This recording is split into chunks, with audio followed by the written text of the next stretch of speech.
গণহত্যার দায়ে সাবেক প্রধানমন্ত্রী শেখ হাসিনা ও আওয়ামী লীগের বিচার দাবিতে কুমিল্লা টাউন হল মাঠে বৈষম্য বিরোধী ছাত্র আন্দোলনের মার্চ ফর জাস্টিস কর্মসূচি পালন করেছে শিক্ষার্থীরা।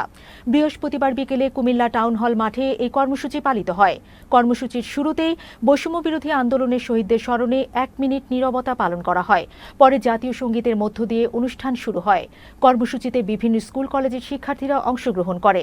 টাউন হল মুক্ত মঞ্চে অনুষ্ঠিত ওই বিক্ষোভ সমাবেশে ঢাকা থেকে আসা সমন্বয়কদের 3 জন ছাড়াও কুমিল্লার বিভিন্ন ইউনিটের সমন্বয়করা বক্তব্য রাখেন। ফ্যাসিস্ট রেজিমের আমরা পতন ঘটিয়েছি। যে খুনি হাসিনা আমাদের বিপ্লবী হুঙ্কারে দেশ ছাড়তে বাধ্য হয়েছে। সে এখনো তার 20 দাঁত ভেঙে যায়নি।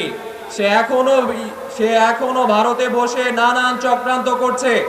আপনারা দেখতে পাচ্ছেন সে ভারতের মিডিয়াগুলোকে কিভাবে উস্কাই দিচ্ছে। কে সাম্প্রদায়িক দাঙ্গাকে সংখ্যালঘুর মাঝে যে কার্ড খেলছে সেই কার্ডকে আপনারা রুখে দাঁড়ান।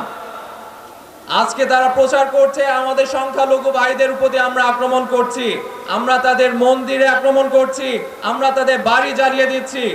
এই যে অপপ্রচার, এই যে চক্রান্ত তারা করে বেড়াচ্ছে, এর বিরুদ্ধে আপনারা ভয়ঙ্কর কণ্ঠে আপনারা তাদেরকে রুখে দিন।